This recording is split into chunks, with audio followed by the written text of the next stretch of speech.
السلام عليكم ورحمة الله وبركاته. نحمده ونصلي على رسوله الكريم أما بعد. فقد قال الله تبارك وتعالى في القرآن الكريم كتب على نفسه الرحمة. صدق الله العظيم. الحمد لله. அல்லாஹ்வுடைய கிருபையால் இன்று சூரத்துல் அன்ஆம் ஓதி முடிக்கப்பட்டது. ஒரே சூரா, 2 பேரும் ஓதி முடித்த இன்றைக்கு கம்ப்ளீட் பண்ணியாச்சு. இந்த சூறாவுக்கு உண்டான சிறப்பு என்னவென்று சொன்னால், இந்த சூறாவை மறுமை நாளிலே அல்லாஹ்வுக்காக ஓதி காட்டுவான். சூரத்துல் ரஹ்மான் ஓதுவான் என்பதாகவும் ஹதீஸ்ல வருகிறது. சூரத்துல் அன்ஆம் அல்லாஹ் ஓதி காட்டுவான். யாருக்கு? சுவனவாசிகளுக்கு அல்லாஹ் ஓதி காட்டுவான். ஏன் தெரியுமா? நீங்க சாதாரணமாக இந்த சூறாவை ஓதினாலே தெரிந்து கொள்ளலாம், நிறைய இடங்களில் ரஹமத்தினுடைய விஷயத்தை பற்றி அல்லாஹ் பேசுவான். இப்ப நான் சொன்னேனே, கத்தப அலா நஃப்ஸிஹி ரஹ்மா அப்படின்னு முதல்ல வருது. இரண்டாவது ஒரு 4-5 பக்கம் தள்ளி கத்தப ரப்புக்கும் அலா நஃப்ஸிஹி ரஹ்மான் வருது. அப்புறம் இன்னொரு இடத்துல ரஹமத்தை பத்தி வருது. இன்னும் நிறைய இடங்கள்ல வருது. இப்படி பார்த்துக்கிட்டே போனா இந்த மாதிரி கத்தபா அலா நஃப்ஸிஹி ரஹ்மான்ற இந்த வார்த்தைக்கு அர்த்தம் என்ன தெரியுமா?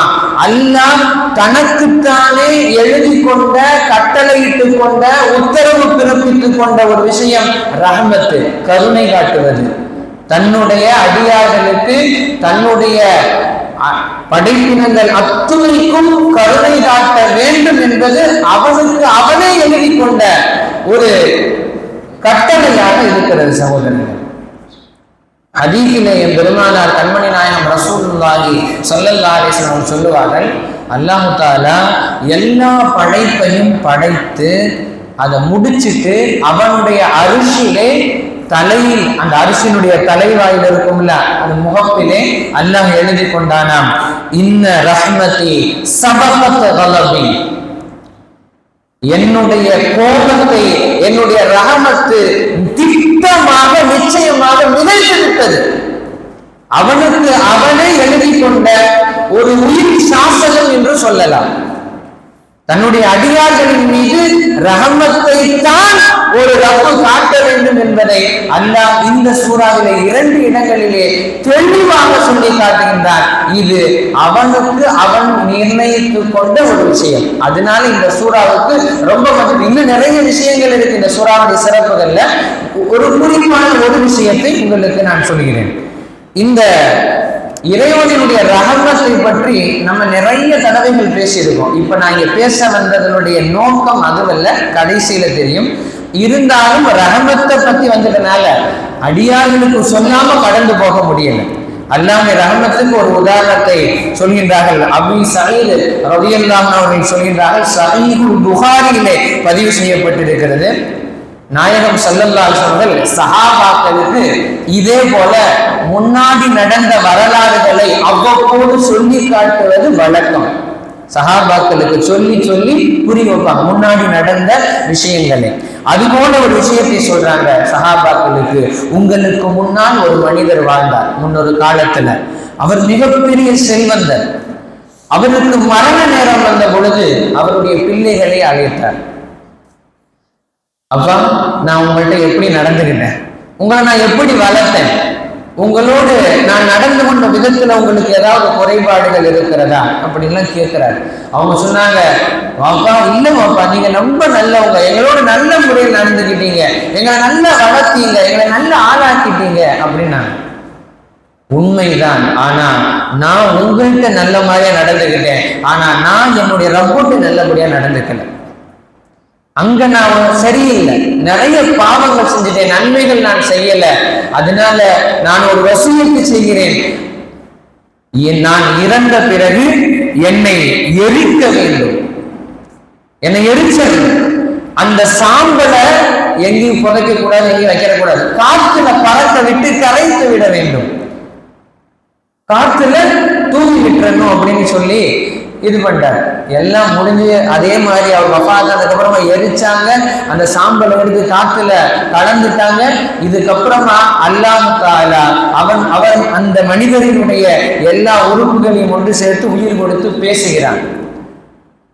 அல்லாஹ் தஆலா மா ஹமலக, அல்லாஹ் கேட்ட வார்த்தை மா ஹமலக, எது உன்னை இப்படி செய்ய வைத்தது? எந்த காரியம் எதன் காரணமாக இப்படி நீ செய்ய சொன்னாய் உன்னுடைய பிள்ளைகளிடத்துல? என்னிடத்தில் இருந்து நீ எதை நினைத்து இப்படி செய்தாய் அப்படின்னு அல்லாஹ் தஆலா கரெக்டா அவரை கூப்பிட்டு கொஸ்டின் கேட்டான். ஒரே வார்த்தை சொன்னாரு, மகாஃபத்துக்க, ரப்பே உன் மீது உண்டான பயத்தின் காரணமாக நான் அப்படி செஞ்சுட்டேன். நான் உங்ககிட்ட வந்துட்டேன்னா, இந்த உடலோட உயிரோட வந்துட்டேன்னா, நீ ஏதாவது செஞ்சுட்டீங்களும் என்னுடைய குறை மதியில் நான் எடை போட்டு விட்டு உன்னுடைய குதிரத்தை இழங்காமல் உன்னுடைய பயத்தை மட்டும் என்னுடைய மனதில் வைத்துக் கொண்டு என்னை எரிச்சுட்டா, என்னை சாம்பலாக்கிட்டா, காத்தோட கலந்து விட்டுட்டா என்னை கண்டுபிடிக்க முடியாதுன்னு நான் நினைச்சிட்டேன். அது உன்னுடைய பயத்தின் காரணமாகத்தான் நான் செஞ்சேன் ரப்பே அப்படின்னு சொன்ன உடனே அல்லாஹ் தஆலா அப்படியே வாரி அணைச்சுக்கிட்டானா. இது எப்படி இருக்குன்னா, நம்ம வீட்டுல சின்ன பிள்ளைங்க இருக்கும்ல, ஏதாவது தப்பு செஞ்சிருவாங்க, நம்ம பார்த்துருவோம். இங்க வா, ஏன் இப்படி செஞ்ச அப்படின்னா, இப்படிதான் செஞ்சேன், முதல் செய்யலாமோ, அப்புறமா அப்படிதான் செஞ்சேன், தெரியாம செஞ்சுட்டேன், பயந்துட்டு அப்ப ஏன் போய் சொன்ன அப்ப முன்னாடி நீங்க அடிப்பீங்க சொன்னேன்ப்பா அப்படின்னு அந்த குழந்தையினுடைய அந்த கொஞ்சுதலையும் மழலையும் பார்த்தோன்னே சில நேரங்களை நமக்கு அடிக்கணும்னு தோணாது.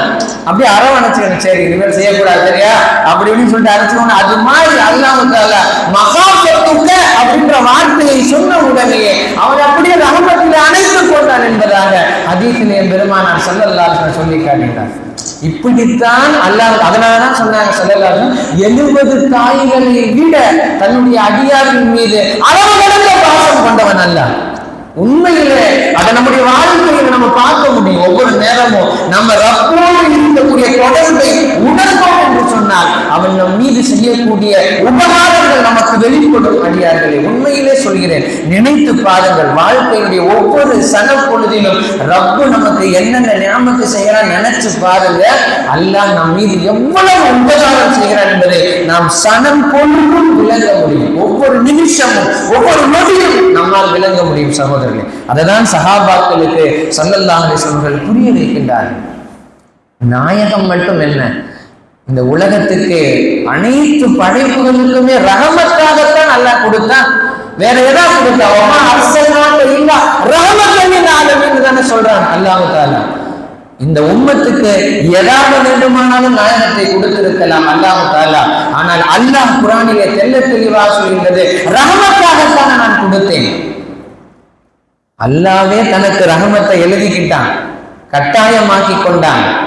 ஆனா அதையும் தாண்டி இறைவனுடைய கோபம் எங்காவது மிகைக்கிறது என்று சொன்னால் அங்கே வந்து நிற்பார்கள் எங்கள் உயிருக்கும் மேலான கண்மணி நாயகம், அகிலத்தின் அருட்கொடை ரஹமத்தின் திருவுருவம் பெருமானார் கண்மணி நாயகம் ரசூலுல்லாஹி ஸல்லல்லாஹு அலைஹி வஸல்லம். எனவே அப்பேற்பட்ட தன்னுடைய ரஹமத்துல ஏதாவது ஒன்று ரெண்டு கோபம் வந்துருமோ அப்படின்னு சொல்லிட்டு அல்லாஹ் தஆலா ரஹமத்தாகவே எங்கள் உயிருக்கும் மேலான கண்மணி நாயகம் ஸல்லல்லாஹு அலைஹி வஸல்லம் அனுப்பி வைத்திருக்கின்றானே, அவருடைய ரஹமத்தை நாம் என்ன சொல்றோம்? உமர் ரலியல்லாஹு அவர்கள் சொல்றாங்க, அறிவிக்கிறாங்க, புகாரியிலே பதிவு செய்யப்பட்டிருக்கிறது. உமர் ரலியல்லாஹு ஹுனைன் போர்ல இருந்து 2 அடிமை பெண்கள் கிடைத்தார்கள். அந்த 2 அடிமை பெண்களையும் அவங்க போர் கைதிகள்ல இருந்து கிடைச்சவங்கன்றனால ஓடி போயிடுவாங்க, எங்கேயாவது விட்டா போயிடுவாங்க, வீட்டிலேயே சிறை வைப்பார்கள் அல்லவா, வீட்டு சிறை எல்லாமே கொடுத்துக்கிட்டு நல்லா சொகுசா வச்சிருப்பாங்க, ஆனா வீட்டுக்குள்ள இருப்பாங்க. அந்த மாதிரி விஐபிகளை தான் அந்த மாதிரி வைப்பாங்க. அந்த மாதிரி உமர் ரலியல்லாஹு 2 அடிமை பெண்களை வச்சிருந்தாங்க. ஒரு தடவை உமர் ரலியல்லாஹு தெருக்களிலே சாலைகளிலே போகும்போது நம் உயிருக்கும் மேலான கண்மணி நாயகம் ரசூலுல்லாஹி ஸல்லல்லாஹு அலைஹி வஸல்லம் அவர்களுக்கு கிடைத்த அந்த போர் கைதிகள்ல இருந்து கிடைத்த அடிமைகள்லாம் சாலைகள்ல தெருக்கள்ல உண்ணாடி கொண்டிருக்கிறார்.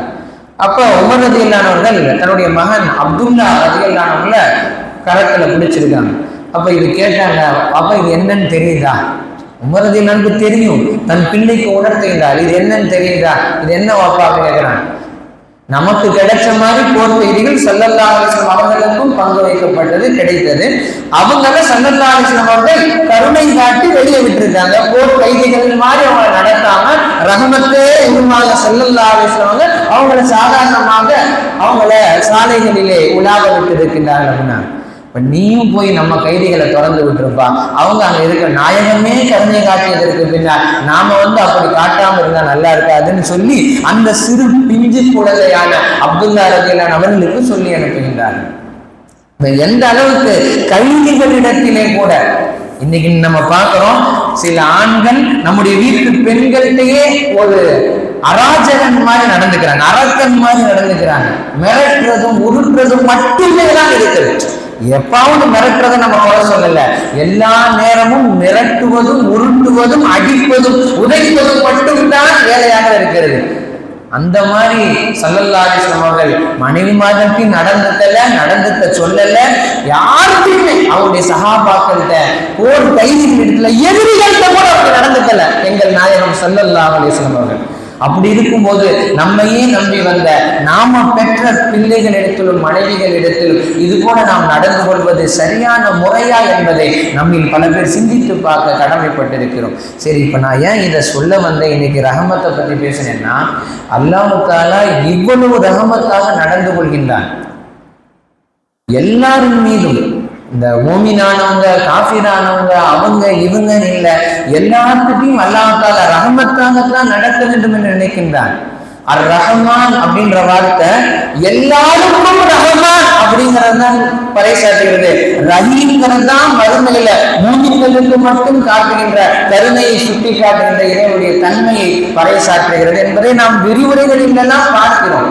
அப்படி இருக்கும் பொழுது முஸ்லிம்களும் நிறைய இடங்கள்ல அப்படித்தான் நடந்துக்கிறாங்க. நேற்று கூட கோயம்புத்தூர்ல இந்த கோயில்களுக்கு காவடி அது மாதிரி எடுத்துட்டு வருவாங்கல்ல, அப்படி வரக்கூடிய பக்தர்களுக்கு, அந்த இந்து பக்தர்களுக்கு, மாற்று மத சகோதரர்களுக்கு நம்முடைய முஸ்லிம் சகோதரர்கள் நோன்பு வைத்திருக்கக்கூடிய நிலைமையிலும் கூட அவங்க வெயில்ல, கடுமையான வெயில்ல வராங்கிறதுக்காக தண்ணி கொடுத்தாங்க. அதுலயும் ஒரு ஸ்டில்லு அவன் எப்படி போட்டிருக்கான் அப்படின்னா, அப்படி பார்த்தோன்னே மனம் குளிர்ந்து போய்விட்டது. அவங்க அந்த ஏதோ சட்டி காப்பெல்லாம் 2 கையும் பிடிச்ச தண்ணி வாங்கி கூட குடிக்க முடியல. இவரு நோன்பு வச்சுக்கிட்டு அந்த தண்ணி அவங்க வாயில ஊற்றி கொடுக்கிற ஒரு ஸ்டில். எவ்வளவு ஒரு சமய நல்லிணக்கத்தோடு நாம் நடந்து கொள்ள வேண்டும் என்று நினைக்கின்றோம், நடக்கின்றோம். இஸ்லாமிய சமுதாயம் இன்றைக்கு பரவலாக அது மாதிரி நடக்கிறது. சமய நல்லிணக்கத்தை காட்ட வேண்டும் என்பதற்காகவே, ஆனாலும் புரிந்து கொள்பவர்களாக இல்லை சில பேர். அந்த சில பேர்னால நிறைய பேர் பாதிக்கப்பட்டு நம்மை எதிர்க்கக்கூடிய ஒரு சூழ்நிலை நிலவுகிறது. சகோதரர்களே, என்ன நடந்துச்சு அப்படின்னா, ராஜஸ்தான்ல போன ஞாயிற்றுக்கிழமை நடந்த விஷயம். ராஜஸ்தான்ல ஒரு ரகுநாத்கர் அப்படின்னு சொல்லிட்டு ஒரு ஊர், சின்ன கிராமம். அந்த கிராமத்துல ஒரு ஆன்லைன் மோசடி நடந்திருக்கிறது, இணைய வழி மோசடி. இந்த மோசடியில நம்மளுடைய முஸ்லீம் பேரை ஒருத்தர் பிடிச்சா, ரஷீதா கான் அப்படிங்கிற ஒரு பெண்மணி, அவருடைய கணவன் இம்ரான் கான், அவங்களுடைய பேரை அவன் போலீஸ்காரன் உள்ள போட்டுருவான். யாருமே கிடைக்கலன்னா யாரையா போட்டு உள்ள போட்டுருவான், போலீஸ்காரனுடைய வழக்கம் அது. அந்த மாதிரி போட்டிருக்கும் போது இந்த இம்ரான் கானை எந்த நேரத்துல போறாங்கன்னா, காலங்காத்தால 6 மணிக்கு 2 ஜீப்பு நிறைய போலீஸ் ஒருத்தரை பிடிக்கிறதுக்கு போய் தூங்கிட்டு இருக்கிற அந்த குடும்பத்துல குழந்தைகள், 2 குழந்தைகள், 1 மாத கை குழந்தை ஒன்று, ஆண் கணவன் மனைவி தூங்கிட்டு இருக்காங்க. வீட்டுல போய் அடிச்சு உடைச்சு அந்த இம்ரான் கானை பிடிச்சிட்டு வர்றாங்க. அப்படி ரொம்ப கதற அந்த பெண்மணி தடுக்கிறாங்க, கதறாங்க. அந்த நேரத்துல பிறந்து 1 மாதமையான அந்த குழந்தையை காலால் மிதித்து கொலை செய்திருக்கின்றார்கள். இது எந்த ஊடகத்திலையும் வரல, எந்த ஊடகத்திலையும் வராது. இதை சரி கட்டிடுவாங்க. எப்படி சரி கட்டணும்னு அவங்களுக்கு தெரியும். இந்த ஊடகங்கள் இருக்கிறதே, எலும்பு துண்டுக்கு நாய் எப்படி நாக்க தோங்க போட்டுட்டு போகும், அந்த மாதிரி இன்றைக்கு ஆயிட்டாங்க. இன்னும் கேவலமாக சொல்ல முடியும் என்ன சொல்ல வேண்டாம் என்று நினைக்கின்றேன். அந்த அளவுக்கு மோசமாக இன்றைக்கு ஊடகங்கள் போய்விட்டது. ஒரு பெரிய ஆள் ஒருத்தர் இன்னொரு ஒரு முக்கியமான நட்சத்திரத்தினுடைய உடல் பருமனை பற்றி பேசுகிறார். அவர் பேசிட்டு போறத இந்த ஊடகங்கள் முழுசா கேட்கறத பின்னாடி மைக்க தூக்கிட்டு ஓடுறாங்க. யாரோ ஒருத்தர் உடல் பருமனை பத்தி பேசுறாரு. இந்த ஊடகங்கள் அதை கேட்பதற்கு பின்னாடியே ஓடுறாங்க. இவ்வளவு விஷயம் பிறந்து 1 மாதமான கை குழந்தை. நான் என்ன கேட்கிறேன், என்னைக்குமே ஒரு விஷயம் நடக்குதுன்னா அதுக்கு எதிரில் அந்த இடத்துல நம்மளை யோசிச்சு பார்த்தா அந்த பிரச்சனைக்கு தீர்வு கிடைச்சிடும். இந்த ஊடகங்கள்ல இந்த போலீஸ்காரங்க பேச்சாங்கல்ல, உங்க வீட்டுல அப்படி ஒரு குழந்தை பிறந்து அப்படி ஒரு மாத குழந்தை காலால் மிதித்து பூட்ஸ் காலால் மிதித்து போன உங்களுடைய நிலைமை இப்படித்தான் இருக்குமா கேட்கிறேன். அந்த போலீஸ்காரங்க ஒரு குழந்தை இருந்து இப்படி மிதிச்சு போனா அவனுடைய மனம் எப்படி பதறி போகும். அந்த பெண்ணும் அப்படித்தான் பதறி பண்ணிக்கிறார். கணவன் ஜெயில இருக்காங்க, மற்ற வீட்டினுடைய நிலைமை மோசமாக பிறந்து ஒரு மாதமான பாலுக்குடி குழந்தை கொலை செய்யப்பட்டிருக்கிறது. அந்த தாயினுடைய மன வேதனை எப்படி இருக்கும். இன்னமும் நடந்து கொண்டே இருக்கிற சகோதரர்களே, நிறைய செய்திகளை பார்க்கும்போது கண் அல்ல கருப்பு அழுகுகிறது. இன்னொன்னு விஷயம் தெரியுமா, இதே கோவையில இப்ப நேற்று நடந்த விஷயம் எவ்வளவு நல்ல ஒரு விஷயத்த சொன்னேன். இதே கோவையில கொஞ்ச நாளைக்கு முன்னாடி நடந்த கார் வெடிகுண்டு ஒரு இது நடந்துச்சு, ஒரு நிகழ்வு. அதுல நிறைய முஸ்லிம்களை கைது செஞ்சு வச்சிருக்காங்க. அது உண்மையோ பொய்யோ அது அல்லாஹ்வுக்கு வெளிச்சம். ஆம்னா கைது செஞ்சு வச்சிருக்கவங்க நோன்பு மாதம் வந்துருச்சு. இப்ப நோன்பு மாதம் 4ஆம் தேதி நடந்தது, நியூஸ்ல வந்தது. என்ன ஒரு மகனார், நல்ல ஒரு வாலிப வயதுடைய ஒரு மகனா இருக்கிற, அவங்கள பார்க்க அவங்க அம்மா போறாங்க. நோன்புடைய காலத்துல போனா அவங்க பையன் கதறி அழுகிறாங்க, அம்மா நோன்புடைய காலம் வந்துருச்சு. ஆனா நோன்பு திறப்பதற்கோ நோன்பு வைப்பதற்கோ எந்த விதமான ஏற்பாடு செய்து தருவதில்லை. உண்மையாலேயே ஜலீலினுடைய நிபந்தனைகள் என்ன, ஆங்கிலேயர்கள் காலத்தில் இருந்து நிபந்தனைகள் என்னன்னா, சஹர் 3 மணிக்கு கொடுத்தாகணும், உள்ள இருக்கிற கைதிகளுக்கு சஹர் ஏற்பாடு பண்ணணும் அரசாங்கம். அதே போல இஃப்தாருக்கு ஏற்பாடு பண்ணி கொடுக்கணும். அதே போல இந்த ரமலானுடைய காலங்கள்ல முஸ்லிமான கைதிகளை எல்லாம் பெரிய அறையில அவங்கள தனியா போட்டுருவாங்க, அவங்க தொழுகை நடத்துவாங்க, குர்ஆன் ஓதுவாங்க. இதுக்கு ஏற்பாடு செய்து கொடுக்கணும். ஜெயிலினுடைய சட்ட விதிகள் இருக்கிறது. ஆனா இந்த இடத்துல இருக்கிற அந்த ஜெயிலினுடைய ஜெயிலர் அதுக்கு ஒத்துழைக்காம முஸ்லிம்களை கஷ்டப்படுத்துறதுக்காக 3 வேளை சாப்பாடுலாம் கொடுப்போம், தின்னுங்க திங்காட்டி போக, நைட்டு கொடுக்குற சாப்பாடை காலையில வச்சு அது கெட்டு போய் அதை சகர வச்சு அதுல நோன்பு வச்சுட்டு இருந்திருக்காங்க நிறைய பேர். இந்த மாதிரி எல்லாம் நடக்கிறது சகோதரர்களே. ஒரு நோன்பு காலம் என்ற ஒரு சின்ன மனிதாபிமானம் கூட இல்லை. நீ பெருசா இரக்கம் காட்ட தேவையில்லை. ஒரு மனிதன் சக மனிதன் என்ற உணர்வு இல்லையா? இந்த ஈடுபாடு என்னன்னா, நீ மனிதனாக இருக்க தகுதி, நீ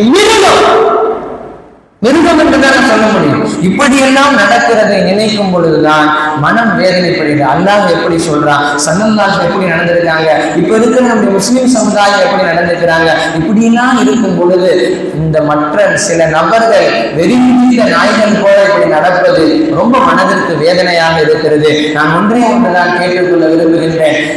இந்த நோன்புடைய காலங்களிலாவது முஸ்லிம்களை நிம்மதியாக நோன்பு நோக்க விடுங்கள். அவர்களுக்கு நீங்கள் உபகாரம் செய்யாவிட்டாலும் பரவாயில்லை, உபத்திரவம் செய்யாமல் இருங்கள் என்பதுதான் இன்றைக்கு எல்லா முஸ்லிம்களின் சார்பாகவும் மற்ற உலக சமுதாய மக்களுக்கு மத்தியிலே வைக்கப்படக்கூடிய ஒரே வேண்டுகோளாக இருக்கிறது, அரசாங்கத்திடம் வைக்கக்கூடிய கோரிக்கையாக இருக்கிற சகோதரர்களே. வல்ல ரஹ்மான் இறைவன் எப்படி கருணை காட்டுகிறானோ அதே போல சக மனிதர்களிடத்தில் மனிதாபிமானத்தோடு இரக்க உணர்வோடு நடந்து கொள்ளக்கூடிய பாக்கியத்தை வல்ல ரஹ்மான் நமக்கும் குறிப்பாக மற்ற அனைத்து மக்களுக்கும் நமக்கு எதிராக இருப்பவர்களுக்கு கூட அல்லாஹ் அந்த ஒரு மனப்பக்குவத்தை மன மாற்றத்தை அல்லாஹ் தந்தல் புரிவானாக. இந்த நேரத்தில் துவா செய்வதற்கு நான் கடமைப்பட்டு இருக்கின்றேன். வல்ல ரஹ்மான் அப்படியே அல்லாஹ் ஆக்கி தந்தல் புரிவானாக. ஆமீன். இன்றைக்கு தராவி தொழுவதனுடைய சிறப்பு என்னவென்று சொன்னால், பைத்துல் மஅமூர் அப்படியே காபத்துல்லாவுக்கு நேரம் மேல இருக்கு. பைத்துல் மஅமூர் வானத்துல மலக்குமார்கள் எல்லாம் போற காபா, அந்த பைத்துல் மஅமூரை தவாஃப் செய்த நன்மை இன்றைக்கு தொழுதவர்களுக்கு அல்லாஹ் கொடுக்கின்றார். அது மட்டுமல்ல, கூடுதல் ஸ்பெஷல் ஆஃபர் என்னன்னு சொன்னா, இன்றைக்கு தொழுதவர்களுக்கு கல்லும் முள்ளும் செடியும் எல்லாம் அவர்களுக்காக பாவ மன்னிப்பு தேடுகிறது.